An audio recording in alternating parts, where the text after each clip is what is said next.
সালাম ফিরানোর সঙ্গে সঙ্গে আল্লাহর হাবিব জিজ্ঞেস করলেন, ও আমার সাহাবীরা, আমি তো বলে দিয়েছিলাম সামিআল্লাহু লিমান হামিদা রাব্বানা লাকাল হামদ, তোমরা বলবে এর থেকে বর্ধিত অংশ হামদান কাসীরান তাইয়িবান মুবারাকান ফি, এই কথাটি কে উল্লেখ করেছো?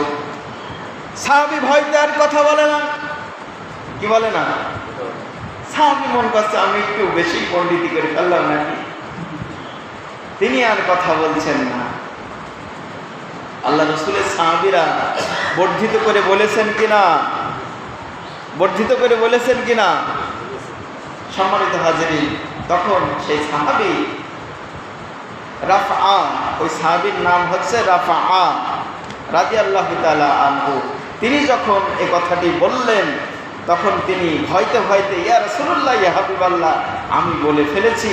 সঙ্গে সঙ্গে আল্লাহর হাবিব বললেন, ও সাহাবী, তুমি কি জানো না, তুমি তো জানো না তোমার এই তাসবির কারণে আমার আল্লাহ কত খুশি হয়েছেন, কত খুশি হয়েছেন। শুধু তাই নয়, আসমান থেকে ফেরেশতারা নেমে এসেছে, 30 জনেরও অধিক ফেরেশতারা তোমার এই সওয়াবগুলো লিপিবদ্ধ করার জন্য প্রতিযোগিতা করছে।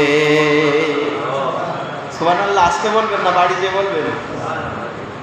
সম্মানিত হাজিরিন, তাহলে ফরজ ইবাদত নামাজের পর তাকবীরে তাহরিমা আল্লাহু আকবার বলে নামাজ শুরু এবং সালাম ফেরানোর সঙ্গে সঙ্গে নামাজ শেষ। শেষ হওয়ার পর নামাজ আর থাকে। এর মধ্যে কেউ যদি নতুনত্ব দেয়, নতুন করে কিছু ঢুকায়, ইনক্লুড করে, তাহলে সেইটাই বেদাত। সেইটাই কি বলেন?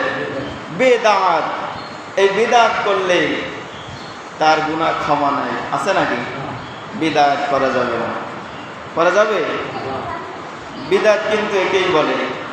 বুঝতে পেরেছেন তো? সম্মানিত হাজিরিন, আমি প্রারম্ভিকেই ঢুকে পড়েছি আসলে।